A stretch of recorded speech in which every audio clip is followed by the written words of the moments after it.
ನಮಸ್ಕಾರ ಸ್ನೇಹಿತರೆ, ತಾಯಿಯ ಯೂಟ್ಯೂಬ್ ಚಾನಲ್ಗೆ ತಮ್ಮೆಲ್ಲರಿಗೂ ಆತ್ಮೀಯ ಸ್ವಾಗತ. ಸ್ನೇಹಿತರೆ, ಈ ದಿನದ ವಿಡಿಯೋದಲ್ಲಿ ಯಾರಾದರೂ ಶತ್ರುಗಳು ಏನಿರ್ತಾರೆ, ಒಂದಕ್ಕೆ ಹಲವು ಶತ್ರುಗಳು ಜೋಡಣೆ ಆಗ್ತಾರೆ. ಎಲ್ಲ ವಿಭಾಗಗಳಲ್ಲೂ ಕೂಡ ಶತ್ರುಗಳನ್ನ ತಂತ್ರದ ಮೂಲಕ ಜೋಡಣೆ ಮಾಡ್ಕೊಂಡು ಬರಲಾಗತ್ತೆ. ಒಂದ್ ಕಡೆ ತಂತ್ರ ಮಂತ್ರ ಮಾಡಿಸಿದ್ರೆ ಅದು ಸಾಕಾಗೋದಿಲ್ಲ ಮನುಷ್ಯನನ್ನ ಬಗ್ಗಿಸ್ಲಿಕ್ಕೆ. ಅದಕ್ಕೆ ಎಲ್ಲಾ ಕಡೆ ಅಲ್ಲಿ ಇಲ್ಲಿ ಆ ಕಡೆ ಈ ಕಡೆ ಗಲಾಟೆ ಘರ್ಷಣೆ ಅವಿವು ಮಾಡಿಸಿ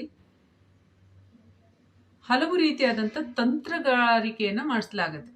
ಅದರಿಂದ ಸಾಕಷ್ಟು ಜನರು ಒಂದು ರೀತಿಗೆ ಸುಳ್ಳಾಗಿ ತಪ್ಪಾಗಿ ಶತ್ರುತ್ವದ ಸ್ಥಿತಿಗೆ ಉತ್ಪನ್ನರಾಗ್ತಾರೆ.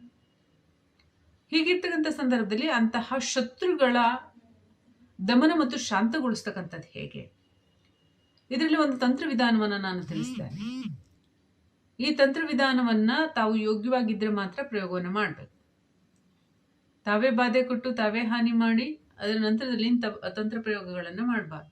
ಇದರಿಂದ ನಿಮಗೆ ಬಾಧೆ ಆಗ್ತಕ್ಕಂಥದ್ದಿರುತ್ತೆ.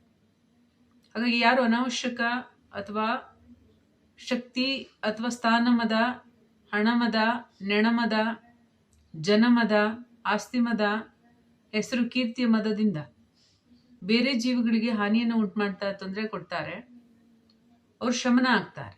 ಅಂದ್ರೆ ಶಮನ ಅಂದ್ರೆ ಸುಮ್ಮನಾಗ್ಬೋದು, ರೋಗರುಜಿನಿಗೆ ತುತ್ತಾಗ್ಬೋದು, ಅಥವಾ ಸತ್ತ ಹೋಗ್ಬೋದು, ಅಥವಾ ಆತ್ಮಗಳ ಬಾಧೆಗೆ ತುತ್ತಾಗ್ಬೋದು, ಅವರೇ ತಂತ್ರ ಮಂತ್ರ ವಾಮಾಚಾರಕ್ಕೆ ತುತ್ತಾಗ್ಬೋದು, ಅಥವಾ ಹುಚ್ಚಿಡಿಬೋದು, ತಲೆ ಕೆಡ್ಬೋದು, ಏನ್ ಬೇಕಾದ್ರೂ ಆಗ್ಬೋದು ಅವ್ರವ್ರ ಕರ್ಮ ಅನುಸಾರವಾಗಿ. ಈ ತಂತ್ರ ವಿಧಾನವನ್ನ ನೀವು ಬಳಸ್ಬೋದು. ಇದು ಕೂಡ ಒಂದ್ ರೀತಿಯಾಗಿ ಗುಪ್ತ ಶತ್ರುಗಳ ದಮನವನ್ನ ಮಾಡ್ಲಿಕ್ಕೆ ಇರ್ತಕ್ಕಂಥದ್ದು. ಯಾರೇ ಆಗ್ಲಿ, ಯಾರ ಜೀವನದಲ್ಲೂ ಕೂಡ ಹಾಗೆ ಸುಮ್ಮನೆ ಹಸ್ತಕ್ಷೇಪ ಮಾಡೋದಿಲ್ಲ. ಅವ್ರಿಗೆ ಏನಾದ್ರೂ ಸದುದ್ದೇಶದ ಬದಲಿಗೆ ದುರುದ್ದೇಶ ಇದ್ದೇ ಇರುತ್ತೆ. ಆ ಕಾರಣದಿಂದ ಇನ್ನೊಬ್ರಿಗೆ ತೊಂದರೆ ಕೊಡೋದು, ಬಾಧೆ ಕೊಡೋದು, ಇಂಥದ್ದು ಮಾಡ್ತಾ ಇರ್ತಾರೆ. ಶಕ್ತಿ, ಹಣ ಇತ್ಯಾದಿ ಇದ್ರ ಕಾರಣದಿಂದ. ಇಂಥ ಸಂದರ್ಭದಲ್ಲಿ ಇಂಥ ತಂತ್ರ ಕಾರ್ಯವನ್ನ ಮಾಡಿ ಹೇಗೆ ಸಮಸ್ಯೆಗಳನ್ನ ನಿವಾರಣೆ ಮಾಡ್ಕೊಳ್ಳೋದು, ರಕ್ಷಣೆಯನ್ನು ಮಾಡ್ಕೊಳ್ಳೋದು, ಮನುಷ್ಯ ಸ್ವಯಂ ರಕ್ಷಣೆ ಮಾಡ್ಕೊಳ್ಳೋದು, ಅದನ್ನ ನೀವು ವಿಡಿಯೋದಲ್ಲಿ ತಿಳಿಸ್ತೇನೆ. ನಿಮ್ಗೆ ವಿಡಿಯೋ ಇಷ್ಟ ಆದ್ರೆ ಲೈಕ್ ಮಾಡಿ, ಶೇರ್ ಮಾಡಿ, ಕಮೆಂಟ್ ಮಾಡಿ, ಚಾನಲ್ನ ಸಬ್ಸ್ಕ್ರೈಬ್ ಮಾಡ್ಕೊಳ್ಳಿ ಅಂತ ಹೇಳ್ತಾ, ಆಲ್ ನಿಮ್ತಕ್ಕಂಥ ಬೆಲ್ ಬಟನ್ ಕೂಡ ಕ್ಲಿಕ್ ಮಾಡಿದರೆ ವಿಡಿಯೋ ನೋಟಿಫಿಕೇಶನ್ ತಕ್ಷಣ ಸಿಗುತ್ತೆ. ಹೊಸ ವಿಡಿಯೋಗಳನ್ನ ವೀಕ್ಷಿಸಬಹುದು. ಯಂತ್ರ ಮಂತ್ರದಂತೆಗೆ ಸಂಬಂಧಪಟ್ಟಂತೆ, ಧ್ಯಾನ, ಯೋಗ, ಮುದ್ರಾಭ್ಯಾಸ ಸಂಬಂಧಪಟ್ಟಂತೆ, ಕಾರಣಾತ್ಮಕ ವಿಷಯಗಳಿಗೆ ಸಂಬಂಧಪಟ್ಟಂತೆ ಸಮಸ್ಯೆಗಳಿಗೆ ಕನ್ಸಲ್ಟೇಷನ್ ತಗೊಂಡು ಮಾತನಾಡಬಹುದು. ಜಾತಕ ಪರಿಶೀಲನೆ, ಹಸ್ತ ಪರಿಶೀಲನೆ ಕೂಡ ಮಾಡಿಸಬಹುದು. ಯಂತ್ರ ರಚನೆ ಕೂಡ ಮಾಡಿಸಬಹುದು. ಚಾರ್ಜಸ್ ಇರುತ್ತೆ. ನೆಗೆಟಿವಿಟಿ ರಿಮೂವ್ ಧೂಪದ ಪೌಡರ್, ಲಕ್ಷ್ಮೀ ಕೃಪಾ ಪ್ರಾಪ್ತಿ ಧೂಪದ ಪೌಡರ್, ಎರಡು ರೀತಿಗೆ ಆಯಿಲ್ ಕೂಡ ಲಭ್ಯ ಇದೆ. ಆಸಕ್ತರು ಈ ಒಂದು ಧೂಪದ ಪೌಡರ್ ಆಯಿಲ್ಗೆ ಆರ್ಡರ್ ಮಾಡಿ ತರಿಸ್ಕೊಂಡು ಬಳಸಬಹುದು. ತಲೆ ಕೂದಲು ಉದುರೋಗಿದ್ರು ಕೂಡ ಅದು ಬೆಳೆಯುತ್ತೆ. ಆಯಿಲ್ ತಂತ್ರ ಮಂತ್ರ ವಾಮಾಚಾರ ಇತ್ಯಾದಿ ಸಮಸ್ಯೆ ಆಗಿದೆ, ಸದುಪಯೋಗ ಪಡ್ಕೊಳ್ಳಿ, ಆರ್ಡರ್ ಮಾಡಿ ತರಿಸ್ಕೋಬಹುದು. ಜೊತೆಗೆ ಈಗ ವಿಡಿಯೋದಲ್ಲಿ ವಿಚಾರದಲ್ಲಿ ಮುಂದುವರಿಯೋಣ. ನಿಮಗೆ ವಿಡಿಯೋ ಇಷ್ಟ ಆದ ಲೈಕ್ ಮಾಡಿ, ಶೇರ್ ಮಾಡಿ, ಕಮೆಂಟ್ ಮಾಡಿ, ದಯವಿಟ್ಟು ಅವಶ್ಯವಾಗಿ ಸಬ್ಸ್ಕ್ರೈಬ್ ಮಾಡ್ಕೊಳ್ಳಿ. ಆಲಂತಕ್ಕಂಥ ಬೆಲ್ ಬಟನ್ ಕೂಡ ಕ್ಲಿಕ್ ಮಾಡಿ. ಈ ಒಂದು ಚಾನಲ್ 3,500ಕ್ಕೂ ಮಿಗಿಲಾಗಿ ವಿಡಿಯೋಗಳು ಲಭ್ಯ ಇದೆ, ಅವಶ್ಯವಾಗಿ ವೀಕ್ಷಿಸಿ. ಈಗ ಶಾರ್ಟ್ಸ್ಗಳು ಕೂಡ ಬರ್ತಾ ಇದೆ, ಆ ಶಾರ್ಟ್ಸ್ ಕೂಡ ನೀವು ವೀಕ್ಷಿಸಿ. ತುಂಬಾ ಚೆನ್ನಾಗಿದ್ದಾವೆ. ನಿಜವಾಗ್ಲೂ ನಾವು ದೇವರನ್ನ ಫೋಟೋದಲ್ಲಿ ನೋಡ್ತಾ ಇದ್ವಿ, ಅಥವಾ ಯಾವ್ದಾದ್ರು ಫಿಲ್ಮಲ್ಲಿ ಮನುಷ್ಯರು ಆಕ್ಟ್ ಮಾಡಿದ್ರೆ ನೋಡ್ತಾ ಇದ್ವಿ. ಈಗ ದೇವರ ಚಿತ್ರಗಳನ್ನ ಏನ್ ನೋಡ್ತಾ ಇದ್ರೆ ಅವರೇ ಸ್ವಯಂ ನಡೀತಕ್ಕಂಥದ್ದು, ಕಾರ್ಯಗಳನ್ನ ಮಾಡ್ತಕ್ಕಂಥದ್ದು. ಈ ರೀತಿಯಾಗಿ ಕೂಡ ನೀವು ಶಾರ್ಟ್ಸ್ಗಳಲ್ಲಿ ನೀವು ನೋಡ್ಬೋದು. ದೇವರ ದರ್ಶನ ಕೂಡ ಅದರಲ್ಲಿ ಖಂಡಿತ ನಮಗೆ ನಮ್ಮ ಮನ ಸಂತೋಷ ಇದ್ರೆ ಆಗತ್ತೆ. ದೇವರ ದರ್ಶನ ಕೂಡ ನೀವು ಮಾಡ್ಬೋದು ಶಾರ್ಟ್ಸ್ ನೋಡಿ. ನಿಮ್ಗೆ ಇಷ್ಟ ಆದರೆ ಲೈಕ್ ಮಾಡಿ, ಅಲ್ಲಿ ನಿಮ್ಮ ಅಭಿಪ್ರಾಯಗಳನ್ನು ಕಮೆಂಟ್ ಮಾಡಿ. ಯಾವ್ಯಾವ ವಿಡಿಯೋ ಮತ್ತು ಯಾವ ದೇವರನ್ನ ನೀವು ನೋಡ್ಲಿಕ್ಕೆ ಬಯಸ್ತೀರ ಶಾರ್ಟ್ಸಲ್ಲಿ ಅದನ್ನು ತಿಳಿಸಿ. ಅವರಿಗೆ ಸಂಬಂಧಪಟ್ಟಂತೆ ಮುಂದಿನ ದಿನಗಳಲ್ಲಿ ಶಾರ್ಟ್ಸ್ ಕೂಡ ಮಾಡುವ. ಈಗ ವಿಡಿಯೋದ ವಿಚಾರದಲ್ಲಿ ಮುಂದುವರಿಯೋಣ. ಯಾರು ಗುಪ್ತ ಶತ್ರುಗಳಿರ್ತಾರೆ, ಅಗೋಚರ ನಿಗೂಢ ಶತ್ರುಗಳಿರ್ತಾರೆ, ಅದರ ದಮನಕ್ಕೆ ಈಗಾಗಲೇ ಒಂದು ವಿಡಿಯೋ ಇದೆ.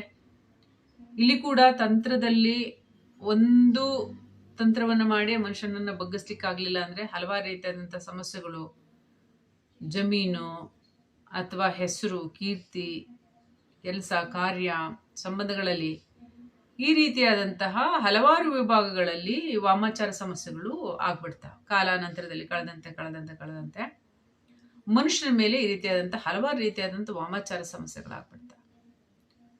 ಇಂಥ ಹಲವಾರು ವಾಮಾಚಾರ ಸಮಸ್ಯೆ ಆದಂಥ ಸಂದರ್ಭದಲ್ಲಿ ಏನಾಗುತ್ತೆ, ಅತ್ಯಂತ ಹಾನಿಕಾರಕವಾಗಿ ಆತ್ಮಗಳ ದಾಳಿ ಮತ್ತು ಮನುಷ್ಯರ ದಾಳಿ ಕೂಡ ಇರುತ್ತೆ. ಇಂಥ ಸಂದರ್ಭದಲ್ಲಿ ಅಂತಹ ಮನುಷ್ಯ ವರ್ಗವನ್ನು ಶಮನಗೊಳಿಸ್ತಕ್ಕಂಥದ್ದು ಹೇಗೆ, ಆ ಒಂದು ವಿಧಾನಕ್ಕೆ ನೀವು ಗಮನಿಸಿ. ಯಾವುದೇ ರೀತಿಯಲ್ಲಿ ಕೂಡ ನಿಮ್ಮ ಜೀವವೇ ನಿಮಗೆ ಬಲ. ಹಾಗಾಗಿ ಜೀವದ ಮೂಲಕ ಬರ್ತಕ್ಕಂಥ ಸಂಕಲ್ಪಗಳೇ ಬಲ. ಇದನ್ನು ನೀವು ವಿಶೇಷವಾಗಿ ಅಮಾವಾಸ್ಯೆ ಮತ್ತು ಹುಣ್ಣಿಮೆಯ ಸಂದರ್ಭಗಳಲ್ಲಿ, ಭಾನುವಾರ ಮತ್ತು ಗುರುವಾರದ ದಿನಗಳಲ್ಲಿ ವಿಶೇಷವಾಗಿ ನೀವು ಆಚರಣೆಯನ್ನು ಮಾಡಬಹುದು. ಮನೆಯಿಂದ ಹೊರಗಡೆ ನೀವು ಹೋಗ್ತಕ್ಕಂಥದ್ದು ಅಥವಾ ನಿಮ್ಮ ಮನೆಗಳಲ್ಲಿ ಪ್ರದೇಶ ಏನಿರ್ತಾವೆ ಅಲ್ಲೇ ಮಾಡ್ಬೋದು, ಅಥವಾ ಮನೆಯಿಂದ ಹೊರಗಡೆ ನಲ್ಲಿ ಇರ್ತಕ್ಕಂಥ ಜಾಗ ಆಗಿರಬೇಕು. ಆ ನಲ್ಲಿ ಇರ್ತಕ್ಕಂಥ ಜಾಗ ಆದರೆ ಅಲ್ಲಿ ನೀವು ನಿಮ್ಮ ಜೀವದ ಮೂಲಕ ಸಂಕಲ್ಪ ಮಾಡ್ಕೋಬೇಕು. ಯಾವ ಥರ ಸುಮ್ಮನೆ ಗುಪ್ತ ಶತ್ರುಗಳನ್ನೇನು ತಂತ್ರದಿಂದ ಮೂಲಕ ಜೋಡಣೆ ಮಾಡಲಾಗ್ತಾ ಇರುತ್ತೆ, ಅಥವಾ ಆತ್ಮಗಳ ದಾಳಿ ಮತ್ತು ಮನುಷ್ಯರ ದಾಳಿಯನ್ನು ಮಾಡಲಾಗ್ತಾ ಇರುತ್ತೆ.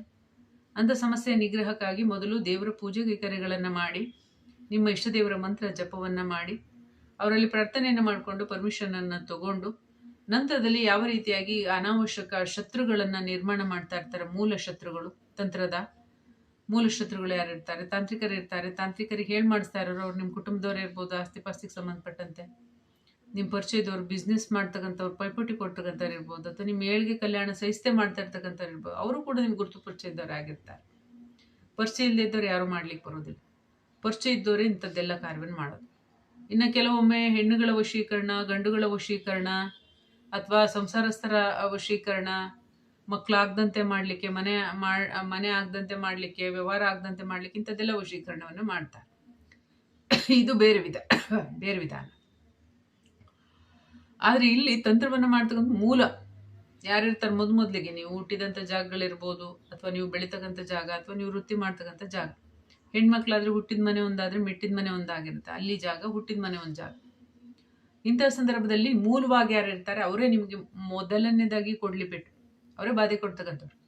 ಅವರ ಕೆಲಸ ಕಾರ್ಯಕ್ಕಾಗಿ ಹೆಚ್ಚಿನದಾಗಿ ಎಲ್ಲ ಕಡೆ ವಿದ್ವೇಷಣ ಕ್ರಿಯೆಗಳನ್ನು ಮಾಡ್ತಕ್ಕಂಥದ್ದು.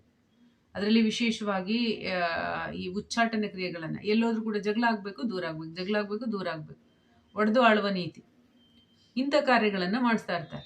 ಅಂತಹ ಶತ್ರುಗಳ ಶಮನಕ್ಕೋಸ್ಕರ ದೇವರ ಪೂಜೆ ಕೈಕರ್ಯಾದಿಗಳನ್ನು ಮಾಡಿದ ನಂತರದಲ್ಲಿ ನಿಮ್ಮ ಶಕ್ತಿ ಅನುಸಾರವಾಗಿ ಭಗವಂತನಲ್ಲಿ ಪ್ರಾರ್ಥನೆಯನ್ನು ಮಾಡಿಕೊಂಡು ಶತ್ರುಗಳ ನಷ್ಟಕ್ಕಾಗಿ ಏನು ಸಂಕಲ್ಪವನ್ನು ಮಾಡ್ತೀರೋ, ಕಣ್ಮುಚ್ಕೊಂಡು ಸಂಕಲ್ಪವನ್ನು ಮಾಡ್ತೀರೋ, ಅವ್ರಿಗೆ ನಷ್ಟ ಆಗಲಿ ಅಂತ ಕೇಳ್ತಿರೋ, ಅಥವಾ ಬೇರೆ ಏನಾದರೂ ನೀವು ದೇವರಲ್ಲಿ ಪರಿಹಾರ ಕೇಳ್ಕೊತೀರೋ, ಅವ್ರಿಗೂ ಅಂಥದ್ದೇ ಶಿಕ್ಷೆ ಆಗಲಿ, ಅವ್ರಿಗೆ ತಿರುಗಲಿ ಅದೆಲ್ಲ ಅವ್ರು ಮಾಡಿರೋದು ಅವ್ರಿಗೆ ಅಂತ ನೀವು ಕೇಳ್ಕೊತಿರೋದನ್ನು ಕೇಳ್ಕೊಂಡು, ನಂತರದಲ್ಲಿ ನಿಮ್ಮ ಬಾಯಲ್ಲಿ ಬರ್ತಕ್ಕಂಥ ಉಗಿಳನ್ನು ನೀವು ನೀರು ಹೋಗ್ತಕ್ಕಂಥ ಜಾಗಗಳೇನಿರುತ್ತೆ ಅಲ್ಲಿ ಉಗಿಬೇಕು. ಅಂಥ ಸಂದರ್ಭ ನೀವು ಕಾಲಲ್ಲಿ ಧಾರಣೆ ಮಾಡ್ತಕ್ಕಂಥ ಚಪ್ಪಲಿಗಳೇನಿರ್ತಾವೆ, ಆ ಚಪ್ಪಲಿನಲ್ಲಿ ನೀವು ಅದನ್ನು ತುಣಿತಕ್ಕಂಥದ್ದು ಸಂಕಲ್ಪ ಮಾಡಿ. ಆಗ ನಿಮಗೆ ಭಾವ ಇರಬೇಕು, ಯಾವ ದುಷ್ಟ ಜನರಿದ್ದಾರೆ, ಅವರು ದುಷ್ಟ ಕರ್ಮಗಳನ್ನು ಮಾಡ್ಕೊಂಡು ಏನು ತೊಂದರೆ ಕೊಡ್ತಾ ಇರ್ತಾರೆ, ಅವರಿಗೂ ಕೂಡ ಅದೇ ಪ್ರಕಾರವಾಗಿ ನೋವು ಬಾಧೆಗಳಾಗಲಿ ಅಂತ. ಇದೆಲ್ಲ ನಿಮ್ಮ ಕರ್ಮದ ಲೆಕ್ಕಾಚಾರ. ವಿಡಿಯೋದಲ್ಲಿ ಮಾಹಿತಿ ಮಾತ್ರ ಕೊಟ್ಟಿದ್ದಾರೆ. ಇದು ತಾಂತ್ರಿಕ ಕಾರ್ಯಗಳು. ಇಂಥ ಸಂದರ್ಭದಲ್ಲಿ ಆದಾಗ ಏನಾಗುತ್ತೆ, ಈಗ ನಿಮ್ಮ ಮೇಲೆ ತಂತ್ರ ಮಾಡಿದ್ದಾಗ ನಿಮ್ಮ ಜೊತೆಯೇ ಇರ್ತಕ್ಕಂಥ ಆತ್ಮಗಳೇನಿರ್ತಾವೆ ಅವುಗಳಿಗೂ ಕೂಡ ಅವ್ರಿಗೆ ಅಂಥ ಕಾರ್ಯಗಳನ್ನು ಮಾಡೇನೆ ಚೂಬಿಟ್ಟಿರ್ತಾರೆ. ನೀವ್ಯಾವಾಗ ಈ ರೀತಿಯಾದಂತಹ ಒಂದು ಪರಿಹಾರದ ಕಾರ್ಯಗಳನ್ನು ಮಾಡ್ತೀರಾ, ಅಂಥ ಸಂದರ್ಭದಲ್ಲೂ ಕೂಡ ಆತ್ಮಗಳು ಗಮನಿಸ್ತಾ ಇರ್ತಾರೆ. ಅವರಿಗೂ ಕೂಡ ಬಾಧೆ ಕೊಡ್ತಕ್ಕಂಥವು ಇರ್ತವೆ, ಅವರು ತಂತ್ರ ಮಂತ್ರ ಮಾಡಿಸಿದ್ರೆ ಅವರನ್ನು ಅರ್ಧ ಆಯಸ್ಸಿಗೆ ಸಾಯಿಸ್ತಕ್ಕಂಥವು ಇರ್ತವೆ, ಅವ್ರಿಗೂ ತೊಂದರೆ ಕೊಡ್ತಕ್ಕಂಥವು ಎಲ್ಲ ಇರ್ತಾವಲ್ಲ, ಅವು ಗಮನಿಸ್ತಾ ಇರ್ತವೆ. ಇಂಥದ್ದೆಲ್ಲ ಅವೇ ಕ್ರಿಯೇಟ್ ಮಾಡಿರ್ತಾವೆ. ಈ ಕಡೆ ಅವ್ರಿಗೆ ಜಗಳಾಡ್ಸೋದು, ಆ ಕಡೆ ಅವ್ರಿಗೆ ಜಗಳಾಡ್ಸೋದು, ಈ ಕಡೆ ಇವ್ರ ಅರ್ಧ ಆಯಸ್ಸತ್ತೋಗ್ಲಿ, ಆ ಕಡೆ ಅವ್ರದ ಅರ್ಧ ಆಯಸ್ಸತ್ತೋಗ್ಲಿ, ನಂತರದಲ್ಲಿ ಇವ್ರನ್ನೂ ಸಹಿಸೋಣ ಅವ್ರನ್ನೂ ಸಹಿಸೋಣ ಅಂತೇಳಿ ಹೊಡೆದಾಡ್ಸ್ತಾ ಇರ್ತೇವೆ. ಸತ್ತೋಗ್ಬಿಟ್ರೆ ದೇಹ ಇರೋದಿಲ್ಲ, ಜೀವನ ಇರೋದಿಲ್ಲ. ಅದನ್ನ ಮನುಷ್ಯನ ಕಂಡ್ರೆ ಆಗೋದಿಲ್ಲ ಅವಕ್ಕೆ ಸ್ವಲ್ಪ. ಅದರಿಂದಾಗಿ ತೊಂದರೆ ಕೊಡ್ತಾವೆ. ಇಲ್ಲಾಂದ್ರೆ ಅವರು ದೇವ್ರ ಪೂಜೆ ಏನೋ ಒಂದು ಮಾಡ್ಕೊಂಡು ಪ್ರಾರ್ಥನೆ ಮಾಡ್ಕೊಂಡು ಉದ್ಧಾರ ಹೋಗೋ. ಈ ಮನುಷ್ಯನ ಮಧ್ಯೆ ಇಟ್ಕೊಂಡು ಸಮಸ್ಯೆ ಕೊಡ್ತಾವೆ ಅಂದ್ರೆ ಅವು ಮನುಷ್ಯನ ಕಂಡ್ರೆ ಆಗೋದಿಲ್ಲ, ಇಲ್ಲೇನೆ ಏನೋ ತೊಂದರೆ ಕೊಡೋಣ ಅಂತಿರ್ತಾರೆ. ಹೀಗಿದ್ದಾಗ ಏನಾಗುತ್ತೆ, ಅಂಥ ಸಂದರ್ಭದಲ್ಲಿ ಆತ್ಮಗಳೇನು ಗಮನಿಸ್ತಾ ಇರ್ತವೆ, ನೀವೇನು ಕಾರ್ಯ ಮಾಡ್ತೀರಾ, ಆಗ ದೈವಿಕವಾಗಿ ನಿಮ್ಮ ಪರ ಇದ್ರೆ ನ್ಯಾಯ. ಅಂಥ ಸಂದರ್ಭದಲ್ಲಿ ಬೇರೆ ಆತ್ಮಗಳು ಅವ್ರ ಮೇಲೆ ದಾಳಿ ಮಾಡ್ತಾ, ಅವ್ರ ಜೊತೆಗೆ ಇರ್ತಕ್ಕಂಥ ಆತ್ಮಗಳೇ ದಾಳಿ ಮಾಡ್ತಾರೆ, ತಂತ್ರದವರೇ ದಾಳಿ ಮಾಡ್ತಾರೆ, ತಂತ್ರದವ್ರ ಮೇಲೆ ಅವ್ರ ಜೊತೆ ಇರ್ತಕ್ಕಂಥ ಆತ್ಮಗಳೇ ದಾಳಿ ಮಾಡೋದು, ಬೇರೆ ಆತ್ಮಗಳು ದಾಳಿ ಮಾಡೋದು, ಬೇರೆ ಜನ ದಾಳಿ ಮಾಡೋದು, ಇಂಥದ್ದೆಲ್ಲ ಸಮಸ್ಯೆ ಆಗಿ ಅವ್ರು ನಷ್ಟ ಆಗ್ತಾರೆ. ಏನು ಮಾಡಬೇಕು, ಉಳಿದ ನಂತರ ನೀವು ಚಿಪ್ಪಲಲ್ಲಿ ಅದಕ್ಕೆ ಹೊಡಿತಕ್ಕಂಥದ್ದು, ಕಾಲಲ್ಲಿ ಯಾವುದಾದ್ರೂ ಕಾಲಲ್ಲಿ ನೀವು ಹಾಕ್ತಕ್ಕಂಥದ್ದು, ನಂತರದಲ್ಲಿ ಅದನ್ನು ನೀಟಾಗಿ ನೀರಿನಲ್ಲಿ ತೊಳಿತಕ್ಕಂಥದ್ದು. ಅದೆಲ್ಲ ಏನು ಚರಂಡಿನಲ್ಲಿ ಹರಿದೋಗುತ್ತೆ. ಹಾಗೆ ಅವ್ರ ಜೀವನ ಕೂಡ ತೇಲೋಗುತ್ತೆ. ಎಷ್ಟೆಷ್ಟು ಜನ ಹೆಣ್ಮಕ್ಳು ಮರ್ಯಾದೆ ಹಾಳು ಮಾಡ್ತಾರೆ, ಸುಮ್ಮನೆ ಅವರ ವರ್ಚಸ್ಸನ್ನು ಹಾಳು ಮಾಡ್ತಾರೆ, ಸುಳ್ಳು ಆತ್ಮಗಳನ್ನು ಬಿಡೋದು, ಯಾರೋ ಆಗ್ದಂಗೆ ಮಾಡೋದು, ಒಂದು ಕುಟುಂಬದಲ್ಲಾಗಿರ್ಬೋದು, ಸಾಮಾಜಿಕವಾಗಿರಬಹುದು, ಹೆಸರು ಕೀರ್ತಿ ಮರ್ಯಾದೆ ಇಲ್ಲದಂತೆ ಮಾಡೋದು, ಆತ್ಮಗಳನ್ನು ಈ ಥರ ಮಾಡಿ ಏನು ಮಾಡಿರ್ತಾರೆ ಅವ್ರ ಜೀವನನೂ ಕೂಡ ಹಾಗೆ ತೇಲಿ ಹೋಗುತ್ತೆ. ಇಂತಹ ಒಂದು ತಾಂತ್ರಿಕ ಕಾರ್ಯಗಳನ್ನು ಕೂಡ ನೀವು ಮಾಡ್ಬೋದು. ಇದರಿಂದ ಏನಾಗುತ್ತೆ, ಗೊತ್ತು ಗುರಿ ಇಲ್ಲದೆ ಪದೇ ಅಲ್ಲಿ ಇಲ್ಲಿ ಸುಮ್ಮನೆ ಕ್ರಿಯೇಟೆಡ್ ಏನು ಮಾಡಿರ್ತಾರೆ ಸಮಸ್ಯೆಗಳನ್ನು, ಅವು ಕೂಡ ಶಮನ ಆಗ್ತವೆ. ಯಾಕೆಂದರೆ ಅವ್ರಿಗೂ ಎಲ್ಲ ಬಾಧೆ ಆಗುತ್ತೆ. ಅವ್ರು ಕ್ರಿಯೇಟ್ ಮಾಡಿರೋದು ಮಾತ್ರಕ್ಕೆ ಯಾರ್ಯಾರಿಗೂ ಸುಮ್ಮನೆ ಸಮಸ್ಯೆ ಕೊಡಬಾರ್ದಲ್ವಾ. ಹಾಗಾಗಿ ಸಮಸ್ಯೆ ಕೊಡ್ತಾರೆ ಅಂದರೆ ಅವ್ರಿಗೆ ಇರ್ಬೇಕು, ನಮಗೆ ಬದುಕ್ತಕ್ಕಂಥದ್ದು ಅವಕಾಶ ಇರೋದು ಬೇರೆಯವ್ರಿಗೆ ತೊಂದರೆ ಕೊಡ್ಲಿಕ್ಕಲ್ಲ ಎಂಬತಕ್ಕಂಥದ್ದು ಅರಿವು ಬರುತ್ತೆ. ಇಲ್ಲಾಂದರೆ ಅವರಿಗೆ ತೊಂದರೆಗೆ ಒಳಗಾಗಿ ಅವರು ಕೂಡ ಜೀವನ ನಷ್ಟಗೊಳಿಸ್ಕೋತಾರೆ. ಆ ಸಂದರ್ಭದಲ್ಲಿ ಏನಾಗುತ್ತೆ, ಅವ್ರಿಗೆ ನೋವಾಗೋದ್ರಿಂದ ಬೇರೆಯವರಿಗೆ ತೊಂದರೆ ಕೊಡ್ತೀವಿ. ಹೀಗೆ ಪರಿಹಾರವನ್ನು ನೀವು ಮಾಡ್ಬೋದು. ಇದನ್ನ ಒಂದಿನಕ್ಕೆ ಮಾಡಿದ್ರೆ ಆಗೋದಿಲ್ಲ. ನಿಮ್ಮ ಸಮಸ್ಯೆಗಳು ಅದು ನಿವಾರಣೆ ಆಗ್ತಾ ಇದೆ, ಅಂತಹ ಶತ್ರುಗಳ ಬಾಧೆ ನಿಲ್ತಾ ಇದೆ, ಅಥವಾ ಅವರು ನಷ್ಟ ಆಗಿದ್ದಾರೆ, ಈ ರೀತಿಯಾಗಿ ನೀವು ಗಮನಿಸ್ಕೊಂಡು ಅಂತಹ ಸಂದರ್ಭದಲ್ಲಿ ಇಂತಹ ಪರಿಹಾರಗಳನ್ನು ನೀವು ಪದೇ ಪದೇ ಮಾಡ್ಕೊಳ್ಳೋದ್ರಿಂದ ಏನಾಗುತ್ತೆ, ನಿಮ್ಮ ಊರ್ಜೆ ಕೂಡ ಖರ್ಚಾಗುತ್ತೆ, ನಿಮ್ಮ ಪುಣ್ಯ ಕೂಡ ಖರ್ಚಾಗುತ್ತೆ. ಇದು ನೆನಪಿರಲಿ. ದೈವಿಕ ಆಚರಣೆಗಳನ್ನು ಮಾಡಿಕೊಂಡು ಅದು ದೈವಿಕ ಸಂಪತ್ತು ಪುಣ್ಯ ಸಂಪಾದನೆ ಮಾಡಿ, ಜೊತೆಗೆ ನಿಮ್ಮಲ್ಲಿ ನ್ಯಾಯಯುತವಾಗಿದ್ದರೆ, ನೀವು ಕರೆಕ್ಟ್ ಆಗಿದ್ದರೆ, ಧರ್ಮಯುತವಾಗಿದ್ದರೆ ಇದು ಕೆಲಸ ಮಾಡುತ್ತೆ. ಇಲ್ದಿದ್ರೆ ನಿಮ್ಮ ಮೇಲೆ ಉಲ್ಟಾ ತಿರುಗುತ್ತೆ. ಹಾಗಾಗಿ ಯಾರು ನಿಜವಾಗ್ಲೂ ಒಳ್ಳೆಯವರು ಇರ್ತಾರೆ, ಏನು ತೊಂದರೆ ಬಾಧೆ ಬೇರೆಯವ್ರಿಗೆ ಮಾಡ್ತಾ ಇಲ್ಲ, ಬೇರೆಯವ್ರು ಮಾಡ್ತಾ ಇದ್ದಾರೆ ಅಂತ ಸಂದರ್ಭದಲ್ಲಿ ಇಂಥ ಕಾರ್ಯಗಳು ನಡೆಯುತ್ತೆ.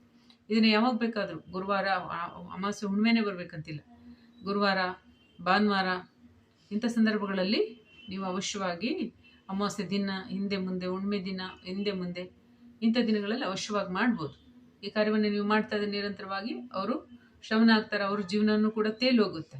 ಅದು ಕೊಳಚೆ ಆದಂತ ಆಗ್ಬಿಡುತ್ತೆ. ಅದನ್ನು ಹೊರಬರ್ಲಿಕ್ಕೆ ಆಗೋದಿಲ್ಲ. ಅವ್ರ ತಂತ್ರ ಮಂತ್ರ ಮೊದಲೇ ಮಾಡಿ ಸಿಗಾಕೊಂಡಿರ್ತಾರೆ ತಾಂತ್ರಿಕರ ಜೊತೆ, ಆತ್ಮಗಳ ಜೊತೆ. ಹಾಗಾಗಿ ಅವ್ರ ಕರ್ಮ ಶುದ್ಧ ಆಗಿರೋದ್ರಿಂದ ಬೇಗ ಬೇಗ ನಷ್ಟ ಆಗ್ತಾರೆ. ಅವ್ರಿಗೆ ಜಗಳ, ಗಲಾಟೆ, ಹೊಡೆದಾಟ, ನಷ್ಟ ಇತ್ಯಾದಿ ಇದೆಲ್ಲ ಆಗ್ಬಿಟ್ಟು ನಷ್ಟ ಆಗ್ಬಿಡ್ತಾರೆ. ಬುದ್ಧಿ ಭ್ರಷ್ಟ ಆಗಿ ಹುಚ್ಚಿಡಿಯೋದು, ಅಥವಾ ಅವರಿಗೆ ಆರೋಗ್ಯ ಹಾಳಾಗೋದು, ಇಂಥದ್ದೆಲ್ಲ ಬೇಕಾದಷ್ಟು ಆಗುತ್ತೆ. ಅವ್ರ ಕರ್ಮಾನುಸಾರ ಅವ್ರು ಎಷ್ಟೆಷ್ಟು ಹಾನಿ ಮಾಡಿರುತ್ತೆ ಅಷ್ಟಿಷ್ಟೆಲ್ಲ ಆಗುತ್ತೆ. ಈ ರೀತಿಯಾಗಿ ಏನು ಜಾಲವನ್ನು ನಿರ್ಮಾಣ ಮಾಡಿರ್ತಾರೆ ತಂತ್ರದ ಮೂಲಕ, ಅದೆಲ್ಲ ಕೂಡ ನಷ್ಟ ಆಗ್ತಾ ಬರುತ್ತೆ. ನೀವು ಕೇಳಬೇಕು, ಯಾಕೆಂದ್ರೆ ಜಗತ್ತಲ್ಲಿ ನೀವು ಕೂಡ ಬದುಕ್ತಕ್ಕಂಥದ್ದು ಇರುತ್ತೆ ಸಕಾರಾತ್ಮಕವಾಗಿ. ಅದಕ್ಕೆ ಬೇರೆಯವ್ರಿಗೆ ತೊಂದರೆ ಕೊಡಬಾರ್ದು. ಈಗ ಬೇರೆಯವ್ರಿಗೆ ತೊಂದರೆ ಕೊಡ್ತಾ ಇದ್ದಾರೆ ಅಂದರೆ ಅದನ್ನ ಶಮನ ನೀವು ಮಾಡ್ಕೊಳ್ಳಿಕ್ಕೆ, ನಿಮ್ಮ ರಕ್ಷಣೆ ಮಾಡ್ಕೊಳ್ಳಿಕ್ಕೆ ಕಾನೂನಲ್ಲೂ ಅವಕಾಶ ಇದೆ, ಧರ್ಮದಲ್ಲೂ ಕೂಡ ಅವಕಾಶ ಇದೆ. ಮುಂದೆ ವಿಡಿಯೋದಲ್ಲಿ ಭೇಟಿಯಾಗೋಣ.